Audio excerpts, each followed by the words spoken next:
Guys, this is Kamlesh Sharma and I welcome you all in Aurora IAS, and this is lecture number 6 of our chapter number 7, that is balance of payment and foreign investment. ठीक है, तो पिछले 5 lecture में हमने जो भी basics थे, ठीक है, अबाउट बैलेंस ऑफ पेमेंट, वो हमने डिटेल में डिस्कस किए. At least I took 1.5 lecture for completion of this part. That means depreciation, devaluation, appreciation and revaluation, and how government controls it, or you can say how government face these tough situations. ठीक है, देखो आपने पिछले lecture में ये चीज़ notice की होगी, मैंने आपको डेप्रिसिएशन को कैसे हैंडल करना है ये तो बताया, लेकिन अप्रिसिएशन को हैंडल करना नहीं बताया, बिकॉज गवर्नमेंट ऑफ इंडिया ने आज तक अप्रिसिएशन जैसी कोई हाई सिचुएशन हैंडल नहीं की है, accept the year 2004.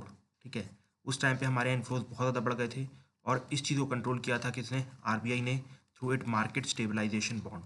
That I have already discussed in my banking section, जहाँ पर मैंने अच्छे से एक्सप्लेन किया था ये पार्ट. ठीक है, तो सिर्फ वही कंडीशन आई थी तो वो भी मैंने डिस्कस करके रखी है.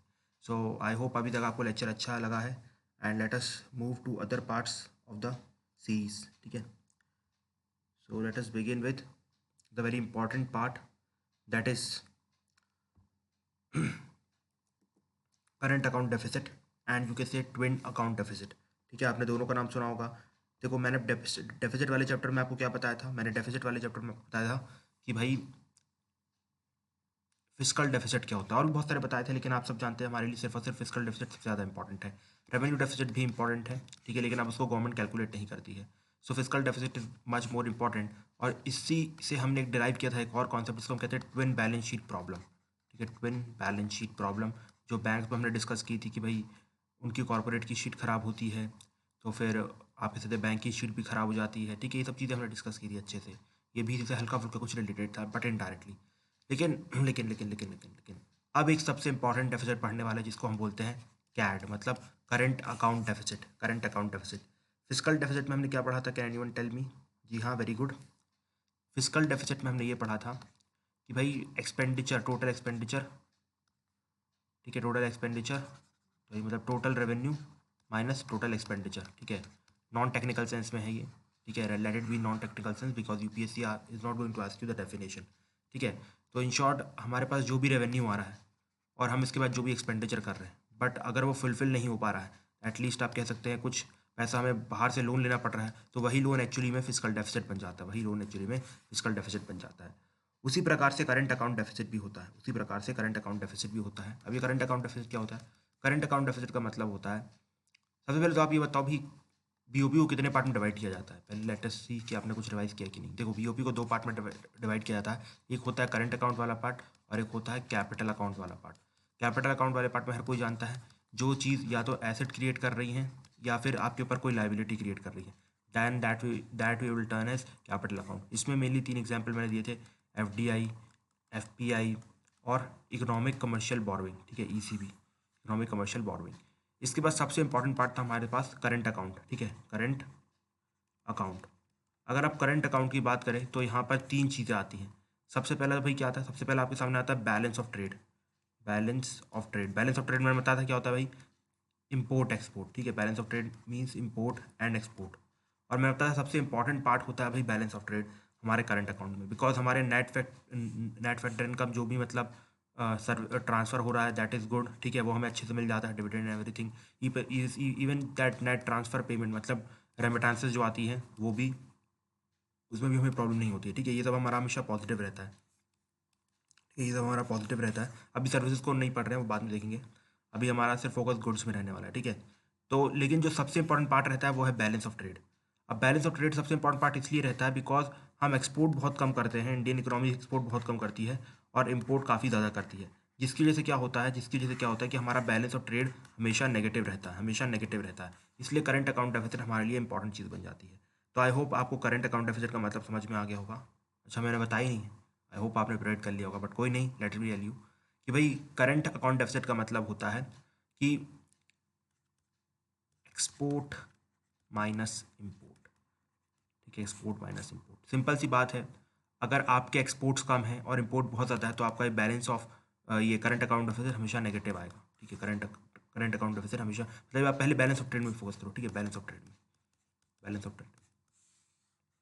ठीक है, अब जब हमारा बैलेंस ऑफ ट्रेड नेगेटिव आ रहा है, बैलेंस ऑफ ट्रेड नेगेटिव आ रहा है, भले ये दोनों चीज़ पॉजिटिव है, लेकिन ये इसको जब कंपनसेट नहीं कर पाती है, इन शॉर्ट हमारे पास पूरा करंट अकाउंट डेफिसिट रहता है, हमारे पास पूरा करंट अकाउंट डेफिसिट रहता है। नहीं है समझ में? कोई नहीं, थोड़ा और आगे अच्छे से बढ़ते हैं। देखो, मैंने आपको बताया बैलेंस ऑफ ट्रेड क्या होता है, इंपोर्ट माइनस एक्सपोर्ट, ठीक है, export minus import, whatever you want to keep it, because आखिरी में हमारे लिए रिजल्ट तो नेगेटिव आना है, ठीक है, जो कि नेगेटिव आता है बिकॉज हम ऑयल का बहुत ज़्यादा इंपोर्ट करते हैं, और जो भी हम एक्सपोर्ट करते हैं वो सब रॉ मटेरियल ज़्यादा एक्सपोर्ट करते हैं, फिनिश गुड कम एक्सपोर्ट करते हैं, जिसकी वजह से हमारे पास ज़्यादा फॉरेक्स नहीं आता, और अल्टीमेटली हमारे पास नेगेटिव बैलेंस ऑफ ट्रेड रहता है, ठीक है, नेगेटिव बैलेंस ऑफ ट्रेड रहता है, ठीक है, नेगेटिव बैलेंस ऑफ ट्रेड रहता है। लेकिन आप देखिए नेट फैक्टर इनकम और नेट ट्रांसफ़र पेमेंट, मतलब रेमिटांसेस, और इसके बाद आप कह सकते हैं ये सब जो कंपनी से डिविडेंड आ रहा है, तो ये सब पॉजिटिव रहता है, ठीक है। पर ये जो और ये पार्ट है, ये विजिबल पार्ट है, मतलब ट्रेड इन गुड्स है, ठीक है। लेकिन अगर हम इनविजिबल को भी मिला दें, सर्विस को मिला दें, तब भी हमारा ये जो पार्ट है वो कंपनसेट नहीं हो पाता है। In short, balance of trade की वजह से, ठीक है, बैलेंस ऑफ ट्रेड की वजह से, बैलेंस ऑफ ट्रेड की वजह से हमारा पूरा जो करंट अकाउंट का जो चिट्ठा रहता है, ठीक है, भले बाकी 3-4 चीज़ पॉजिटिव है, लेकिन अल्टीमेट आंसर निकल के आता है नेगेटिव, ठीक है। तो इसको हम बोलते हैं करंट अकाउंट डेफिसिट, इसको हम बोलते हैं करंट अकाउंट डेफिसिट। मतलब इन शॉर्ट हमारे पास जो भी इंपोर्ट करने के लिए चीज़ें होती हैं, ठीक है, इंपोर्ट करने के लिए चीज़ें होती हैं, वो सब हम एक्सपोर्ट से कवर अप नहीं कर पाते हैं, एक्सपोर्ट से कवर अप नहीं कर पाते हैं, ठीक है। एक्चुअली में हम उसको कवर कहाँ से करते हैं, उसको हम कवर करते हैं अपने कैपिटल अकाउंट से, ठीक है। कैपिटल अकाउंट से मतलब जो भी हमारे पास एक्स्ट्रा सरप्लस बना, आपने सुना है कि गवर्नमेंट ऑफ इंडिया के पास सरप्लस है, ठीक है, $450 बिलियन का, ठीक है, $450 बिलियन का। तो वो सब जो आया है वो या तो एफपीआई के थ्रू आया है, या एफडीआई के थ्रू आया है, ठीक है, या फिर और भी वेज हैं उनके थ्रू हमारे पास, या आप कह सकते हैं किसी कंट्री ने हमें ग्रांट दी है, फॉरेन ग्रांट दी है, ठीक है, इन सब के, या फिर लोन दिया किसी कंट्री ने, ठीक है, इन सब के थ्रू हम अपना क्या करते हैं, इन सब के थ्रू हम अपना कंप्लीट ये अपना करंट अकाउंट डेफिसिट जो चल रहा रहता है, जो नेगेटिव रहता है, इसको यहाँ पर एक्सपोर्ट करके इसको पॉजिटिव करते हैं। समझ में आया? जैसे कि हम वहाँ पर अपने फिजिकल डेफिसिट को कैसे पॉजिटिव कर रहे थे, देखो फॉर एग्जांपल हमने रेवेन्यू ले लिया, रेवेन्यू कम है, हमने एक्सपेंडिचर कर दिया, लेकिन इन शॉर्ट हमारे पास फिजिकल डेफिसिट तो नेगेटिव आ गया ना। तब इसको कॉम्पनसेट करने के लिए क्या करते हैं हम? हाँ, सिंपल से हम क्या करते हैं भैया, बोरो कर लेते हैं, लोन ले लेते हैं। तो इन शॉर्ट ये पॉजिटिव दिखा देते हैं हम लाइन के लिए, भैया कि तो इतना बोरोइंग अमाउंट है। तो सेम यहाँ पर ये रहता है, ठीक है। अब ये भी एक्चुअली में आता नेगेटिव है, हम इन सब चीज़ों का यूज़ करते हैं, इन सब चीज़ों का यूज़ करते हैं, और यहाँ पर इसको फंड कर देते हैं, ठीक है। अब ये नेगेटिव से हो जाता है क्या, पॉजिटिव, ये नेगेटिव से हो जाता है पॉजिटिव, ठीक है। और इसको हम कहते हैं करंट अकाउंट डेफिसिट, ठीक है, करंट अकाउंट डेफिसिट का कंप्लीट कॉन्सेप्ट और कैसे हम इसको हैंडल करते हैं, ठीक है। आई होप आपको समझ में आया है ना? नहीं आया तो you can rewind the video, ठीक है। अब चलो ठीक है, अब जिसको समझ में आया उसको रिवाइंड करना पड़ेगा इसके बाद, बिकॉज इसी से कनेक्टेड एक और कॉन्सेप्ट आ रहा है जिसको हम बोलते हैं ट्विन डेफिसिट, ठीक है, ट्विन डेफिसिट। समझ में नहीं आता भाई, दोबारा वीडियो देख लो, समझ में जाएगा, ठीक है, because I have given lot of time to it.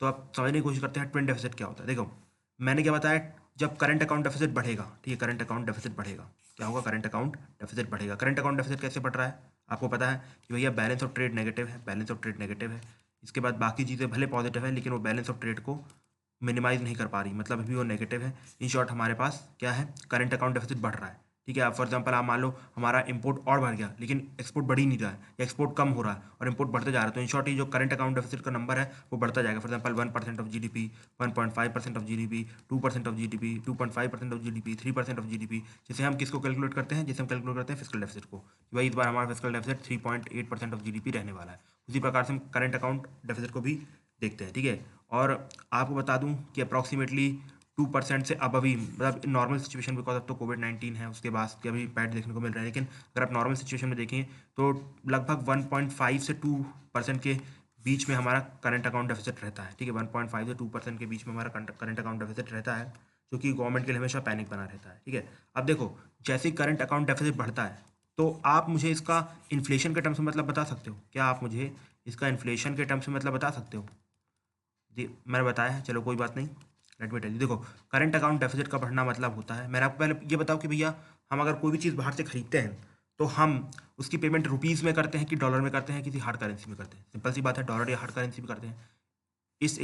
अब ये इस चीज़ को समझने के लिए हम डॉलर का एग्जाम्पल लेंगे, ठीक है। अब देखो होता क्या है, करंट अकाउंट डेफिसिट का बढ़ना मतलब हमारे पास इंपोर्ट के लिए चीज़ें ज़्यादा हैं, ऑयल ज़्यादा है, और एक्सपोर्ट के लिए चीज़ें कम है, ठीक है। तो इन शॉर्ट हम क्या करें, जब हम इंपोर्ट करते हैं तो हम अपनी फॉरेक्स देते हैं, क्या देते हैं हम, फॉरेक्स, मतलब अपना जो 400 बिलियन का फंड बना है, यहाँ पर 400 बिलियन का फंड बना है, उसको हम दे रहे हैं, ठीक है, फॉरेक्स दे रहे हैं, ठीक है, फॉरेक्स दे रहे हैं। अब सिंपल सी बात है भाई, यहाँ से आप फॉरेक्स दे रहे हो, यहाँ पर आपका रुपी का भी एक कैलकुलेशन चल रहा है, ठीक है, रुपी का कैलकुलेशन चल रहा है। यहाँ पर एक टाइम पे इक्विवेलेंट रहे होंगे, रुपी और जो आपका फॉरेक्स है एक तरीके से बराबर रहा होगा, मतलब आप कह सकते हैं कि इक्विलिब्रियम पोजीशन में रहा होगा, मतलब इन्फ्लेशन मान लो मुश्किल से 3 से 4% रहा होगा। लेकिन जब एकदम से आपका इंपोर्ट बढ़ेगा, ठीक है, इंपोर्ट बढ़ेगा तो आपको फॉरेक्स जल्दी खाली करना पड़ेगा। फॉर एग्जांपल अब यहाँ पर क्या हो जाएगा, यहाँ पर आपका ये जो फॉरेक्स है वो 400 से घट के 300 हो जाएगा, 200 हो जाएगा, 100 हो जाएगा, ऐसी कंडीशन हो सकती है। लेकिन आपका रुपी उतना का उतना ही है, और मैंने आपको बताया था कि भाई रुपी उतने के उतने ही है, ठीक है, रुपये उतने के उतने ही है, ये हमारी इक्विलिब्रियम की कंडीशन अंदर बनी हुई थी, और ये डॉलर की कंडीशन बनी हुई थी, ठीक है, डॉलर की कंडीशन बनी हुई थी। तो इन शॉर्ट आप कह सकते हैं कि हमारा इन्फ्लेशन अच्छे से एडजस्टेड था, इक्विलिब्रियम पोजीशन में था, ठीक है। लेकिन एकदम से जैसे ही हमारा इंपोर्ट बढ़ा तो हमें क्या करना पड़ा, ये डॉलर बाहर भेजने की ज़रूरत पड़ने पड़ी, ठीक है, डॉलर हमें बाहर भेजना पड़ा, डॉलर में क्या करना पड़ा, बाहर भेजना पड़ा। तो उसके बाद क्या होगा, जैसे ही हमें डॉलर बाहर भेजना पड़ा तो आप समझ लो ये डॉलर गया, ठीक है। अब आप देखो यहाँ पर 4 रुपए के नोट हैं और 3 किसके नोट हैं, डॉलर के नोट हैं। तो इन शॉर्ट क्या हुआ है, जो जिसकी नंबर कम है, जिसके नंबर कम है वो वैल्यू बढ़ जाती है, जिसके नंबर ज़्यादा है उसकी वैल्यू घट जाती है। तो आपने देखा ये रुपी है, हमारा रुपी क्या हो गया, डेप्रिशिएट कर गया। आप समझ में आया, जैसे ही हमारा करंट अकाउंट डेफिसिट बढ़ता है रुपी कैसे डेप्रिशिएट करता है, बिकॉज हमारे यहाँ जो ये जो फॉरेन करेंसी के नंबर है, डॉलर के नंबर है वो कम हो गए। और अल्टीमेटली देखो रिलेटिव कॉन्सेप्ट में मैंने आपको पहले बताया था, ये देखो रिलेटिव कॉन्सेप्ट है। तो यहाँ पर आपने देखा कि भैया यहाँ पर 4 रुपीज़ के नोट है, 3 डॉलर के नोट है, तो अल्टीमेटली डेप्रिसिएशन हो गया रुपी का, डेप्रिसिएशन हो गया, क्या हो गया, डेप्रिसिएशन हो गया, मतलब इसकी वैल्यू घट गई, मतलब नंबर बढ़ गया, ठीक है।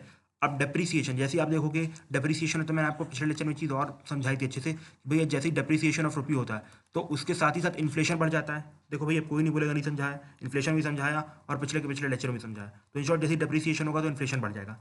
अब इन्फ्लेशन बढ़ेगा तो गवर्नमेंट की कंडीशन हो जाएगी खराब। क्यों कंडीशन खराब हो जाएगी, बिकॉज इन्फ्लेशन जैसे ही बढ़ेगा तो उस टाइम पे जो भी प्रोडक्शन है वो सब कम होना चालू हो जाएगा। बिकॉज मैंने बताया था अगर 3 से 4% मैक्सिमम 6% है अगर इन्फ्लेशन, तो गवर्नमेंट हैंडल कर लेगी, मतलब लोग भी हैंडल कर लेंगे।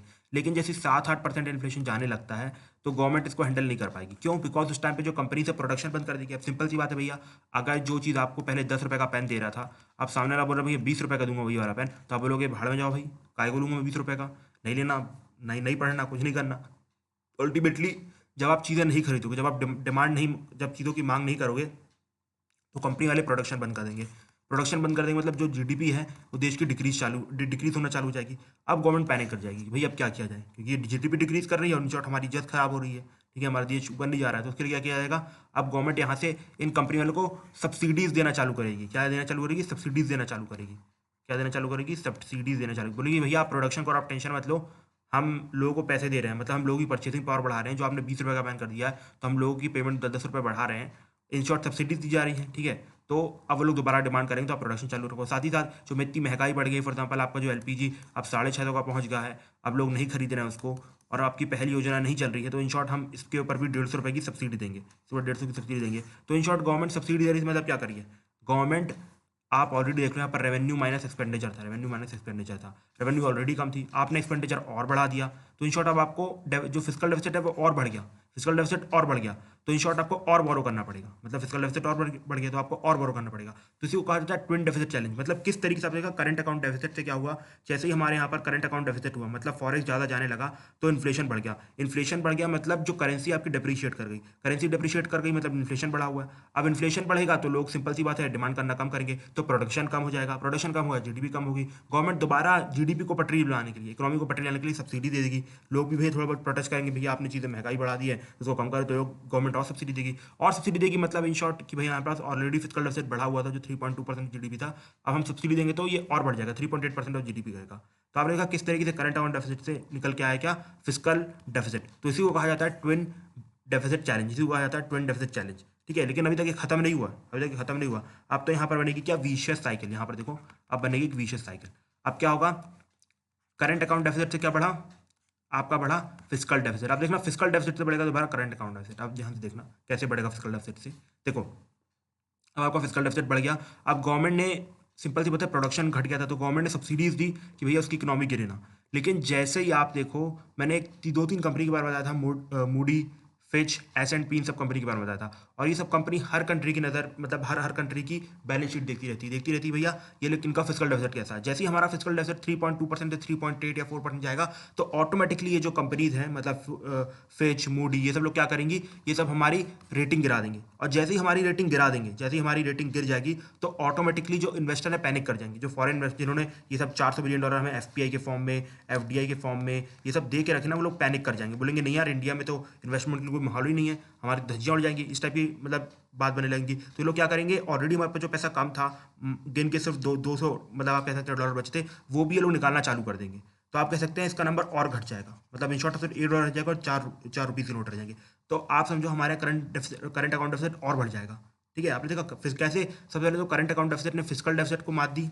ठीक है, इसके बाद कैसे फिस्कल डेफिसिट ने करंट अकाउंट को उल्टा पटक दिया। क्यों? बिकॉज मूडी, फिच ये लोग हमारी रेटिंग घटा देंगे। आपको पता है क्यों घटा देंगे? बिकॉज हमारे FD बढ़ जाएगा, फिस्कल डेफिसिट बढ़ जाएगा, और अल्टीमेटली उसकी वजह से आप कह सकते हैं कि हमारा करंट अकाउंट डेफिसिट दोबारा बढ़ जाएगा। बिकॉज हमारे पास अब इम्पोर्ट के लिए पैसे और कम पड़ेंगे। मतलब आप देख रहे हो कि ऑलरेडी हमारे पास पैसा कम था, अब ये घट के मुश्किल से $1 का नोट, मतलब $50 बच रह गए। तो आप इससे कितना एक्सपोर्ट कर लोगे, मतलब कितना इंपोर्ट कर लोगे, और आप एक्सपोर्ट कर नहीं रहे हो। तो इन शॉर्ट ऐसा हो सकता है, ऐसी कंडीशन आ सकती है, भैया आपके लिए, आपके पास इंपोर्ट के लिए $1 भी न बचे। इसी को हमने बैलेंस ऑफ पेमेंट क्राइसिस कहा था। और जब ये ऐसी कंडीशन आ जाती है, कि भैया आपके पूरे डॉलर खत्म हो गए और आपके पास इंपोर्ट करने के लिए कुछ भी नहीं है, और जब आपसे कंपनी मांग रही है भैया मैं तो इतना इंपोर्ट कर दिया आपको, इतना मतलब हमने तेल दे दिया, वो वापस करो हमारा पैसा, तो आपको जब पैसे नहीं बचते तो उसी को कहा जाता है सॉवरेन डेब्ट क्राइसिस। ठीक है, तो आपने देखा किस तरीके से current account deficit give rise to fiscal deficit, फिर fiscal deficit give rise to current account deficit, और ultimately these two situation give rise to balance of payment crisis. अगर बैलेंस ऑफ पेमेंट क्राइसिस को handle नहीं किया तो ultimately this will lead to sovereign डेब्ट crisis.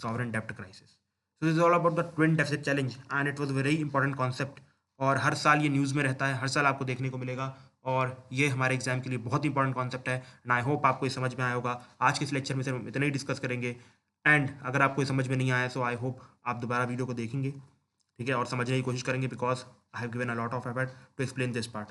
सो आज के लिए इतना ही रहेंगे, और इस वीडियो को 2 बार ज़रूर देखिएगा, ठीक है। अगर आपको समझ में नहीं आया, अगर समझ में आ गया ना फिर भी 2 बार देखो यार, फिर भी 2 बार देखो, बिकॉज आई डोंट वांट कि आप बोलो कि भाई समझ में नहीं आया था, बाद में आपने ऐसा किया था वैसा किया था। अभी देखो आपके दिमाग में थोड़ी बहुत चीज़ें छपी होंगी, हो सकता है किसी को पूरा समझ में आ गया होगा, किसी को 50-50 आया हो, किसी को बिल्कुल भी नहीं आया। तो बिल्कुल वाले तो भाई जिनको बिल्कुल भी नहीं आया वो तो 3 बार देखें, जिनको 50-50% आया वो 2 बार देखें, और जिनको 100% आया वो भी 2 बार देखें, ठीक है। ये मेरी आपसे रिक्वेस्ट रहेगी कि आप इन चीज़ों को भूलें ना, ठीक है, आप इन चीज़ों को भूलें ना। तो thank you and nice day. I hope you must have enjoyed the lecture. Thank you very much.